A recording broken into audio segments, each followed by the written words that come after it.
আপনারা দেখছেন সংবাদ সারাদিন, আপনাদের সঙ্গে রয়েছে আমি অঙ্কুর। আজ আরজিকরের আজ পৌঁছে গিয়েছে রাজ্য বিধানসভাতেও। আরজিকর ইস্যুতে বিক্ষোভ দেখিয়েছে ভারতীয় জনতা পার্টি। বিরোধী দলনেতা শুভেন্দু অধিকারীর নেতৃত্বে রাজ্য বিধানসভাতেও বিক্ষোভ প্রদর্শন করে ভারতীয় জনতা পার্টির বিধায়করা। তারা স্বাস্থ্যমন্ত্রীর পদত্যাগ দাবি করেছেন। বিধানসভার বাইরে আজকে তারা দীর্ঘক্ষণ বিক্ষোভ দেখান আরজিকর ইস্যুতে, এবং সেক্ষেত্রে তদন্ত প্রক্রিয়া যেভাবে চলেছে এবং যে পরিস্থিতি এই মুহূর্তে স্বাস্থ্য দপ্তরে, তা নিয়ে আজকে তাদের প্রবল বিক্ষোভ। স্বাস্থ্যমন্ত্রী তথা রাজ্যের মুখ্যমন্ত্রী মমতা বন্দ্যোপাধ্যায়ের পদত্যাগও দাবি করেছেন BJP বিধায়করা।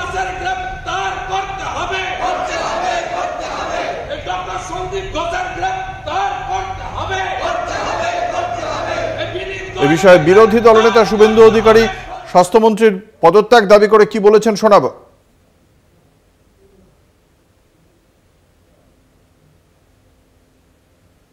MLA, we are the sole opposition.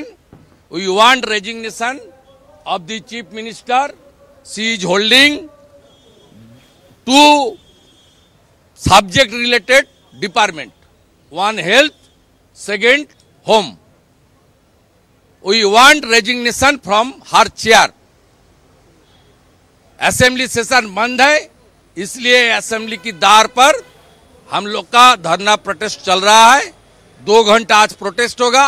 शाम को 2 बजे भाजपा की रैली है इसका लिए, और स्वतंत्रता दिवस उद्यापन का बाद बीजेपी MLA मार्च करेगा, peaceful March with this demand. 1 Raj Bhavan, दूसरा स्टेट सेक्रेटरिएट नवान्न, तीसरा स्वास्थ्य भवन।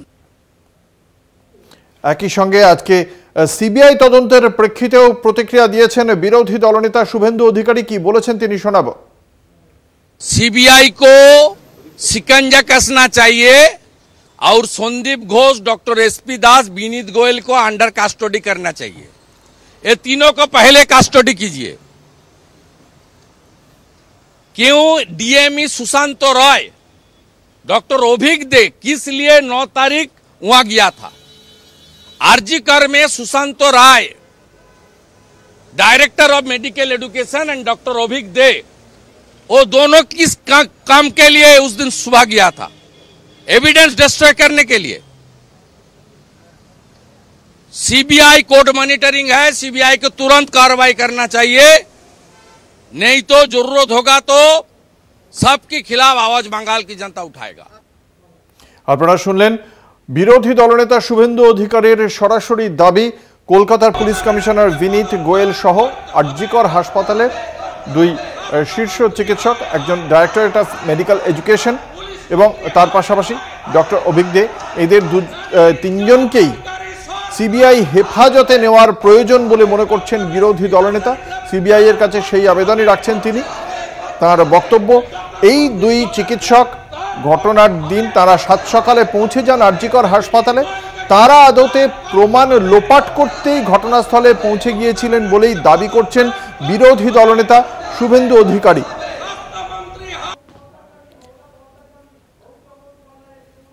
এই মুহূর্তে আমাদের সঙ্গে টেলিফোন লাইনে রয়েছেন তৃণমূল কংগ্রেসের মুখপাত্র অরূপ চক্রবর্তী। আজকে রাজ্য বিধানসভায় বিরোধী দলনেতা শুভেন্দু অধিকারী সহ অন্যান্য বিজেপি বিধায়করা আরজিকরের ঘটনার প্রেক্ষিতে রাজ্যের স্বাস্থ্যমন্ত্রী তথা মুখ্যমন্ত্রী মমতা বন্দ্যোপাধ্যায়ের পদত্যাগ দাবি করেছেন। আপনার প্রাথমিক প্রতিক্রিয়া জানতে চাইব। আরজিকরে যে ঘটনা ঘটেছে অত্যন্ত নৃশংস, নিন্দনীয়, নক্কারজনক। দোষীদের সর্বোচ্চ শাস্তি মাননীয় মুখ্যমন্ত্রী থেকে শুরু করে আমরা সকলেই চাই। কিন্তু যে শুভেন্দু অধিকারী আজকে স্বাস্থ্যমন্ত্রী তথা মুখ্যমন্ত্রী পদত্যাগ দাবি করছে, সেই শুভেন্দু অধিকারী কি জবাব দেবে? আগামীকাল দেশের স্বাধীনতা দিবস, আর আজ থেকে 2 বছর আগে স্বাধীনতা দিবসের দিন আমরা দেখেছিলাম যে বিলকিস বানুর ধর্ষকদের জেল থেকে বের করে এনে মালা দিয়ে বলা হয়েছিল যে তোমরা ধর্ষক নও, তোমরা মুসলমানকে ধর্ষণ করেছে, তাই তোমরা ধর্ষক নও, তোমরা হিন্দু। কি যাদের ডিএনএ রয়েছে এই সংস্কৃতি, তারা কি করে মহিলা নির্যাতনের বিরুদ্ধে কথা বলে? আমরা তো দর্শহীন ভাষায় বলছি যে অপরাধীরা শাস্তি পাক, জেলের পেছনে থাক, দৃষ্টান্তমূলক। মুখ্যমন্ত্রী বলেছেন ফাঁসির জন্য আবেদন করবে সরকার। আর শুভেন্দু অধিকারী হচ্ছে সেই দলের প্রতিনিধি যাদের বিধায়ক ধর্ষণে অভিযুক্ত কুলদীপ সিং সেঙ্গার, তার সমর্থনে বিজেপি রাস্তায় নেমে মিছিল করে। শুভেন্দু অধিকারী হচ্ছেন সেই দলের প্রতিভু যারা উত্তরপ্রদেশে যেখান থেকে নরেন্দ্র মোদী নির্বাচিত হন, সেই বেনারসে বানারস হিন্দু ইউনিভার্সিটির এক ছাত্রী যে গবেষণারত পিএইচডি স্কলার, তাকে যখন ইউনিভার্সিটি ক্যাম্পাসের মধ্যে উপর্যুপুরি দর্শন করা হয় এবং ধর্ষক যারা তারা অমিত মালব্যিয়ার বিজেপির আইটি সেলের নেতা, যাদের ছবি নরেন্দ্র মোদীর সাথে, যাদের ছবি উত্তরপ্রদেশের মুখ্যমন্ত্রী যোগী আদিত্যনাথের সাথে, স্মৃতি ইরানিদের সাথে থাকে, তার বিরুদ্ধে 22 দিন কেটে গেলে এফআইআর নেওয়া হয় না। আজকে তাদের বিরুদ্ধে কি শুভেন্দু অধিকারী গলা ফাটাবেন? বিজেপির হাওড়ার নেতা নাবালিকাদের নিয়ে দেহ ব্যবসা করতো, তাদের বিরুদ্ধে কি শুভেন্দু অধিকারী ব্যবস্থা নেওয়ার কথা বলবেন? আমরা দর্শহীন ভাষায় বলছি, এই দোষীদের বিরুদ্ধে দৃষ্টান্তমূলক শাস্তির ব্যবস্থা হবে এবং সরকার সেটা ইনফ্লুয়েন্স করবে। শুভেন্দু অধিকারী এই ঘোলা জলে রাজনীতি করছেন, এই রাজনীতি করে কোনো লাভ হবে না। অসংখ্য ধন্যবাদ। আমরা কথা বলছিলাম তৃণমূল কংগ্রেসের মুখপাত্র অরূপ চক্রবর্তীর সঙ্গে।